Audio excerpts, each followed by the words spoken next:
So, picture this. It's 2003, and there is this band, right? Right. And they have these massive diamond-selling records. Oh, yeah. They were absolutely on top of the world. Literally the top. But then they are watching their CDs get, like, literally crushed by bulldozers in these public protests. It is still wild to think about, just physically destroying the album. Yeah, it's crazy. And they get pulled from the radio entirely. They are completely blacklisted by their own industry. A massive, just unprecedented cultural firestorm. Exactly. But then 3 years later, they come back, and they didn't come back with an apology. No, definitely not an apology. Right. Instead, they come back with the song that, like, mathematically weaponized acoustic bluegrass instruments. It's brilliant. It utilized this extreme lyrical density, and it manipulated vocal tension so perfectly that it ended up winning 5 Grammys. Which is just, I mean, it is one of the most stunning architectural rebuilds in modern music history. Truly. Absolutely. So welcome to today's deep dive. We are so glad you are here with us. Yes, welcome. We have a really fascinating topic today. We really do. Today, we are looking at the literal structural blueprint of the Chicks, who were formerly known as the Dixie Chicks. Right. And today, we have our hands on this really comprehensive research and technical framework that analyzes their entire songwriting catalog. It's a fantastic source. Really goes deep into the mechanics of their music. So our mission today, for you, the listener, is to deconstruct this framework. We want to understand exactly how they build their songs. Right, from the ground floor of their vocal architecture all the way up to the top floor of their lyrical density. Yes. And ultimately, we are going to extract what we're calling a critique checklist. A very useful tool. Yeah, it's a practical tool that you can use to evaluate the quality and the technical merit of, like, any contemporary country or Americana music you hear. So you'll essentially be able to listen to the radio with a completely new set of ears. Exactly. Okay, let's unpack this, because to understand the penthouse, we really have to inspect the foundation first. We do. Yeah. And that foundation is deeply, just uncompromisingly rooted in traditional bluegrass. Right, because long before the massive stadium tours or, the huge pop crossovers, Yeah. we have to look at the instrumental mastery of the two founding sisters. Exactly. Before the lead singer even joined the band and brought that iconic lead vocal, the two sisters were already highly trained. Fiercely proficient bluegrass instrumentalists. Oh, yeah. Very fierce. And when you say proficient, I mean, we aren't talking about casually strumming a guitar at a campfire, right? Not even close. Yeah. I mean, we were talking about years of busking on street corners in Dallas. Wow, just out on the street? Yeah, playing traditional acoustic festivals and drilling literally thousands of hours into acoustic instruments. Right, because one sister is just an absolute virtuoso on the fiddle and the mandolin. And the other is a complete powerhouse on the banjo, the dobro, and the acoustic guitar. But I want to push back on this just a little bit. Sure, guy.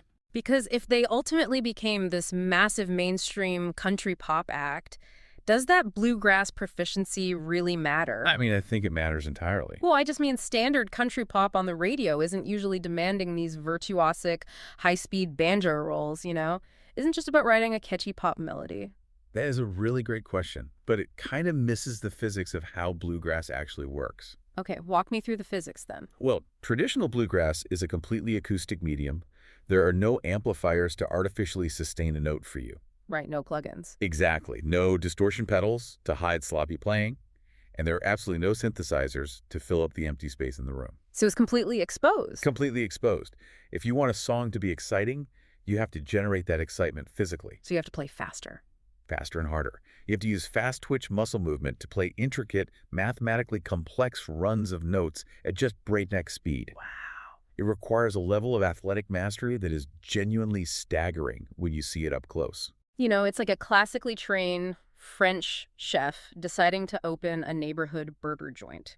Oh, I like that comparison. Right, like the final product might just be a cheeseburger. It's accessible, everyone loves it, Sure. But when you bite into it, the foundational technique that went into elevating that sauce, or the specific way the meat is seared, it makes it undeniably elite.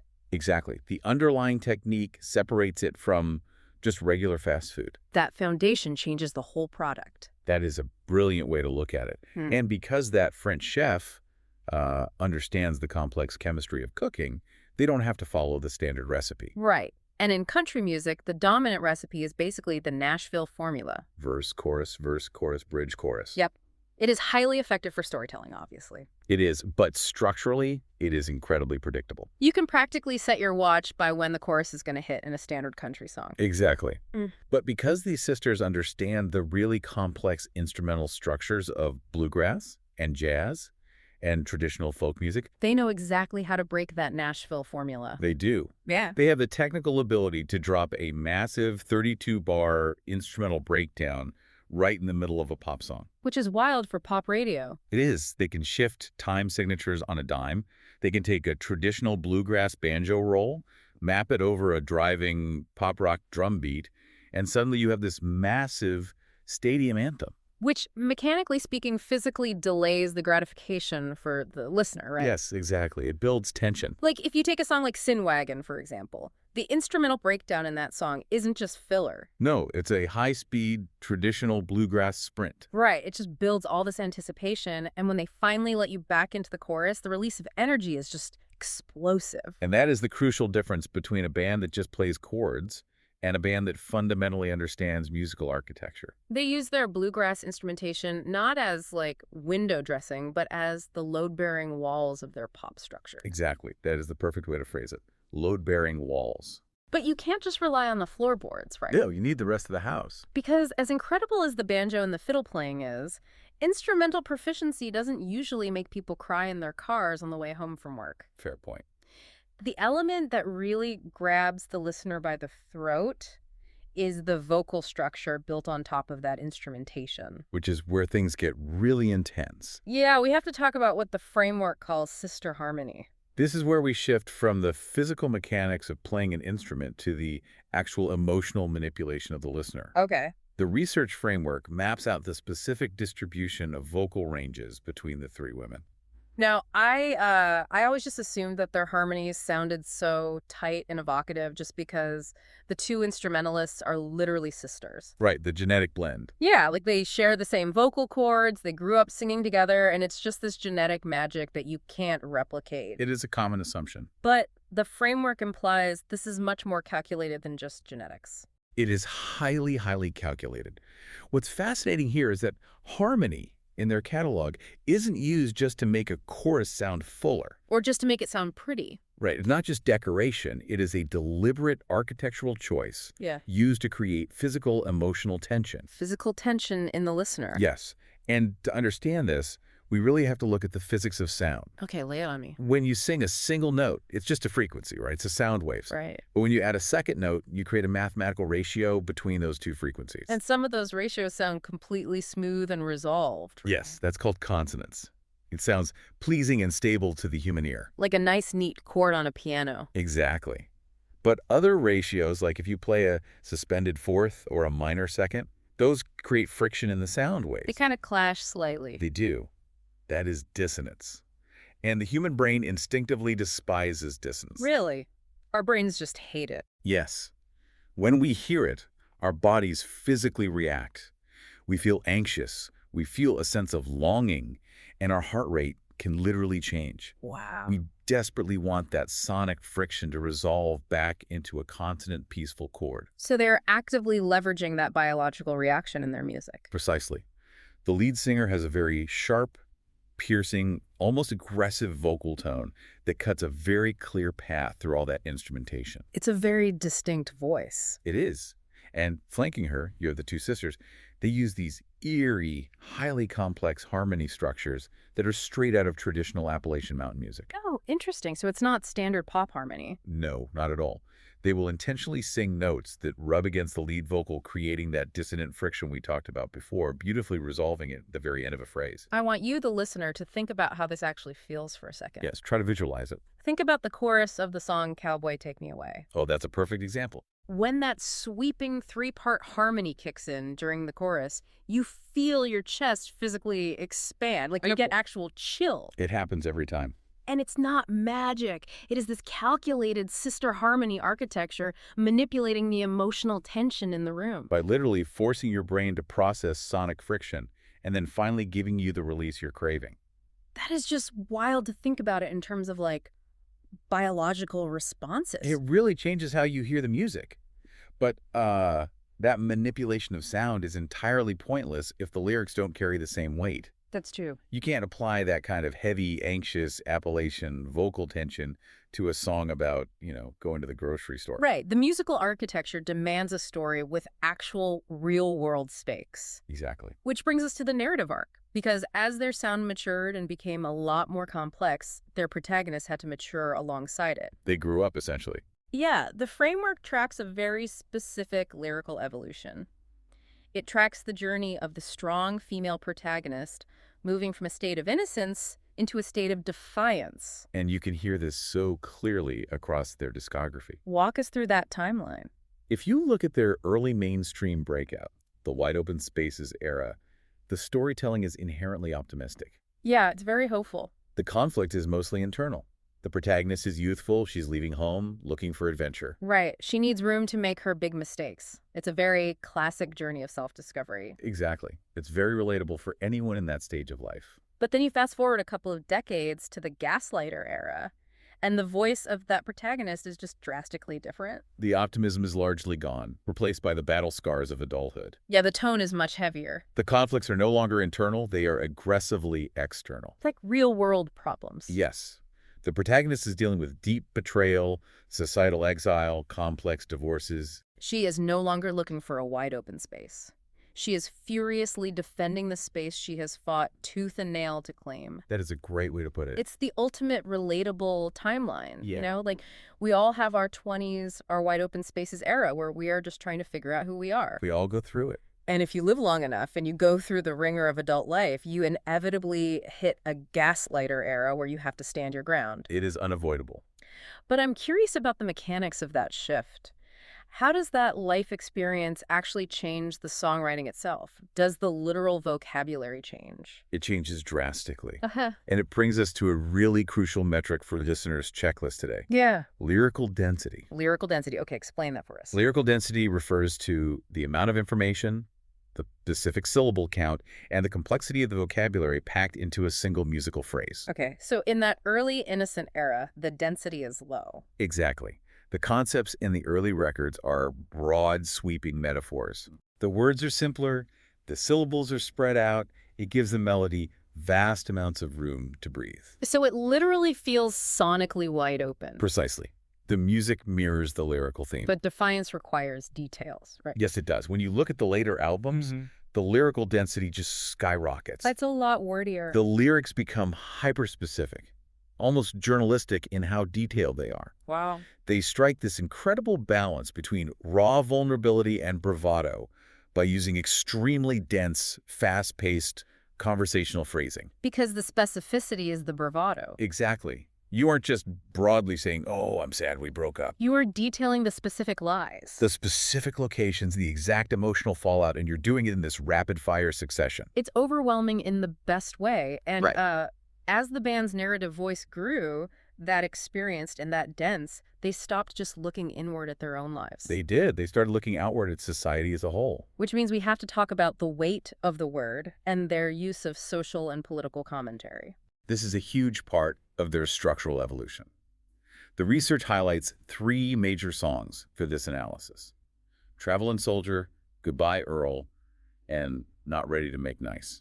Now, I want to pause here and be incredibly clear with you, the listener. Yes, this is an important distinction. Songs like Travelin' Soldier and Not Ready to Make Nice generated massive, highly polarizing political firestorms from all sides of the political aisle. They were intensely debated. But setting the politics entirely aside, our focus today is strictly on the mechanics of the music. Just the architecture. We are analyzing the songwriting techniques used to convey these themes. We are absolutely not endorsing or taking a side on the political or social viewpoints within these songs. We're just looking at how they built the house, not who they voted for. Exactly.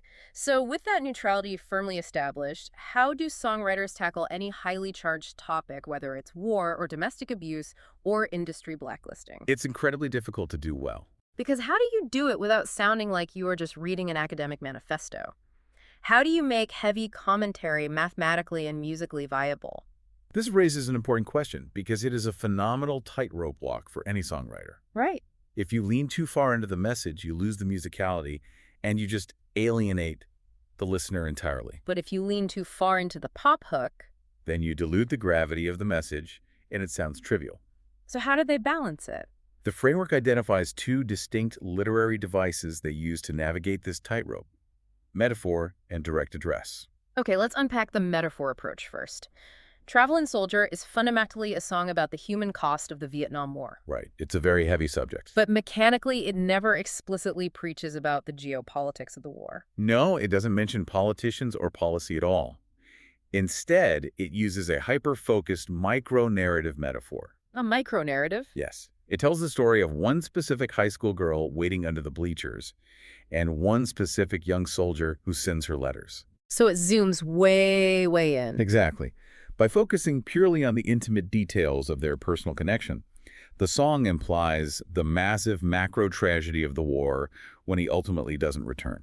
The listener is forced to feel the commentary through deep empathy for these two specific characters. Rather than being lectured to from a soapbox. The storytelling is essentially a Trojan horse for the commentary. That is exactly what it is. You're invested in the girl under the bleachers, and before you even know it, you're absorbing the massive weight of the war. It bypasses your intellectual defenses and goes straight for the emotional core. And Goodbye Earl uses a Trojan horse too, right? But with a completely different architectural style. Completely different. Goodbye Earl tackles the incredibly dark subject of domestic abuse. Which is not typical pop radio fare. No. But instead of writing a somber, preachy ballad that people might want to skip because it's just too heavy or depressing, Right. they mask the commentary in a bouncy, upbeat, almost comically macabre bluegrass stomp. The juxtaposition is just wild. It is a masterclass in juxtaposition. You have Marianne and Wanda, who are these vivid cinematic characters. Right, they're executing this dark comedy revenge plot. And the whole thing is propelled by this blindingly fast, joyful acoustic arrangement. It completely contradicts the darkness of the lyrics. Yes. That friction between the happy music and the dark subject matter is a classic songwriting technique. It makes a difficult topic palatable. Palatable, memorable, and ultimately empowering for a mass audience who might otherwise tune it out. But then you have Not Ready to Make Nice, and the framework points out that they abandoned the Trojan horse entirely for this one. Completely. They drop the metaphor and shift immediately to direct address. Direct address meaning they're looking right into the camera. No characters, no high school girls, no Marianne and Wanda. Just I. First person, straight to the listener. I'm not ready to make nice. I'm not ready to back down. Exactly. This was their response to the massive industry blacklisting they faced. And when you use direct address, the lyrical density shifts again. It's no longer poetic storytelling. It's just straight talk. It is conversational, raw, and highly confrontational. Here's where it gets really interesting there. It's a massive risk, mechanically speaking, to write like that, isn't it? It is arguably the highest risk a songwriter can take. Because when you drop the metaphor, you leave yourself completely exposed. There is no fictional character to hide behind if people don't like what you're saying. So why did it work for them? Because they had spent years building a really deep parasocial relationship with their listener through those earlier relatable eras. Ah. So when they finally used direct address, it felt urgently intimate. Exactly. The emotional tension wasn't just in the suspended acoustic chords anymore. Yeah. It was in the sheer audacity of the lyrical confrontation. The listener felt like they were in the room with them. But executing that level of lyrical complexity, knowing exactly when to build a metaphor and when to just look the listener in the eye, that rarely happens in a vacuum. No, it takes a village to make records of this caliber. Dropping the metaphor requires a sounding board, so let's look at their collaborative ecosystem. The insiders, the outside writers, and the producers. Yes. Because Nashville is famous for its massive ecosystem of professional songwriters who literally just churn out hits for artists to sing. It's an absolute machine. But they are unique because they straddle both worlds. They are fiercely capable writers internally. But they're also elite curators of outside material. Elite curators is the perfect term. The source material highlights outside writers like Daryl Scott, Patty Griffin, and Stevie Nicks. Yes, incredible songwriters. When they choose to record an outside song, they are looking for specific technical markers that they wouldn't naturally write themselves. Exactly. They aren't just taking whatever the publisher hands them. So what are those specific markers? What makes Patty Griffin's Top of the World or Daryl Scott's Long Time Gone fit into their catalog so seamlessly? Well, structurally, they all possess a deep, haunting sense of melancholy and a highly mature lyrical density. By bringing in these masterclass writers, they expanded their own emotional palette. But here is the critical mechanism. They don't just sing the demo exactly as it was handed to them. Oh, never. They run these outside songs through their own internal blueprint, They apply that athletic bluegrass instrumentation to it. and they layer that specific dissonant sister harmony architecture right over Patty Griffin's lyrics. The result is a complete structural integration. They make it undeniably theirs. It's a brilliant way to interpret outside art. Which raises a really important question about the other side of collaboration, the producer. Producers play a massive role. If their core identity relies so heavily on acoustic bluegrass instruments and intricate vocal harmonies, what happens when they bring in heavy-hitting outside producers? It can be a very delicate balance. Doesn't a massive pop or rock producer just drown out the acoustic instruments? How does it not ruin their core sound? That is the eternal struggle of the recording industry, honestly. The framework highlights two specific producers who had profound, yet entirely opposite impacts on the band. Let's break down Rick Rubin first. Okay. He produced the Taking the Long Way album, which is the one with Not Ready to Make Nice. Right. Now, Rick Rubin is famous across all genres for a philosophy of reduction. Essentialism. Exactly. If there's a gimmick or an unnecessary layer in a song, Rick Rubin will surgically remove it. He strips it down to the studs. He puts the musicians in a room, makes them play their instruments live together, and focuses entirely on the raw, emotional truth of the performance. So working with Rubin forced the band to focus intensely on their song economy. Yes. Explain song economy for us. Song economy is the restraint to know exactly when to leave empty space in a track and when to actually fill it. So it's knowing not to play a virtuosic fiddle solo just because you physically can. Exactly. Rubin acted as an editor. Under his influence, their instrumentation became incredibly stark and muscular. The banjo and the acoustic guitars weren't just decorative textures anymore. No, they became the entire driving force of the rhythm section. Okay, but then years later, they work with Jack Antonoff on the Gaslighter album. A very different approach. Right, because Jack Antonoff is the architect of the massive, synthetic, heavily layered modern pop soundscape. He's known for a very specific pop sound. He is all about drum machines, huge vocal effects, and these massive pop architectures. So how did he not just completely drown them out? Because where Rubin is reductive, Antonoff is additive. Additive. Yes. But he didn't replace their core sound. He recontextualized it. How so? He took their flawless foundational technique, the fast-twitch banjo rolls, the soaring harmonies, and he treated them almost like samples in a pop song. Oh, wow. He wove those acoustic elements into massive, sweeping, modern pop structures. So he used the banjo as a foundational pop texture rather than making it compete with a synthesizer. Exactly. The song economy shifted to allow for more atmospheric moments, and the lyrical density became incredibly conversational, which mirrors the way modern pop is written. So a great producer acts as a lens. Focusing the band's core identity into different spectrums of light, without actually altering the source of the light itself. This is all incredibly cohesive. I mean, we've tracked the athletic bluegrass roots, Yes. the physiological manipulation of the harmonies, the narrative arc from innocence to this dense defiance. And the strategic use of metaphors, direct address, and of course the producers. All of this is the raw data we need. Now, we are going to compile it into a final output promised by the framework. It's time to build a checklist. Let's build the critique checklist. To finalize this checklist, the framework identifies a few highly specific recurring technical markers regarding rhyme schemes and the construction of hooks.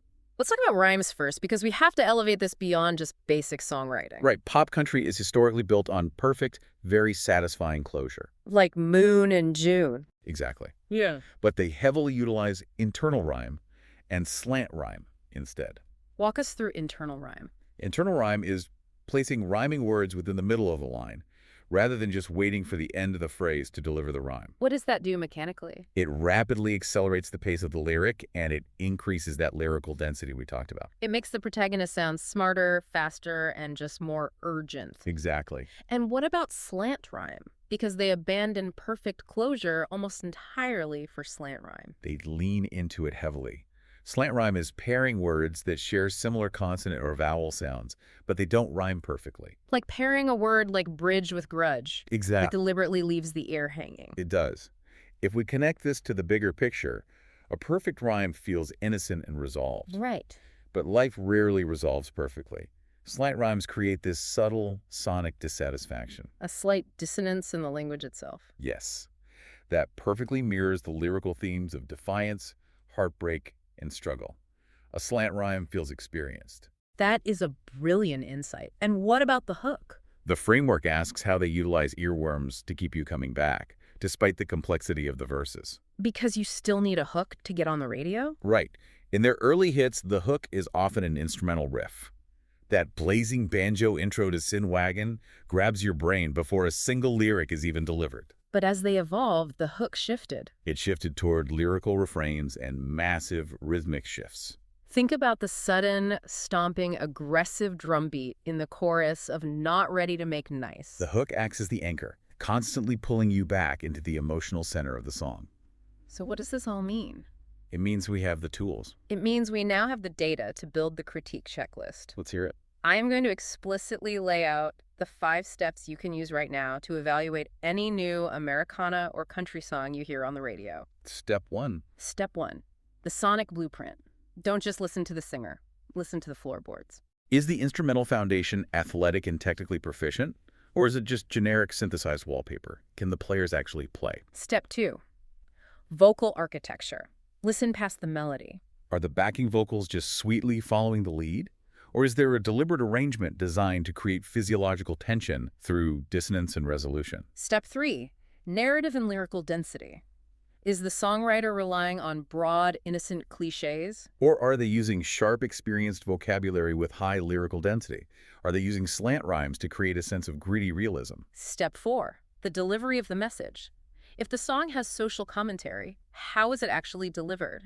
Is it a brilliant Trojan horse metaphor that forces empathy? Or is it a raw, direct-address confrontation? And finally, step 5, the economy of the hook. Does the track know when to leave empty space? And what is the hook? A cheap lyrical repetition or a masterful instrumental or rhythmic shift? If a song can pass those 5 steps with flying colors, you are no longer just passively listening to a catchy tune. You are actively observing masterful musical architecture. You essentially have X-ray vision for songwriting now. You can see the bones beneath the skin of the music. It's a great way to experience art. I challenge you, the listener, to actively listen for those slant rhymes and feel for that physical harmony tension on your drive to work tomorrow. It completely changes your relationship with the art form. It really does. Well, that brings us to the end of our deep dive today. We covered a lot of ground. We really did. We've mapped the journey from the raw, fast-twitch proficiency of traditional bluegrass all the way through the highly produced, genre-blending narrative songwriting of their stadium anthems. It's been an incredible structural breakdown. Thank you so much for coming along on this exploration with us. Before we go, I do want to leave you with one final provocative thought. Oh, let's hear it.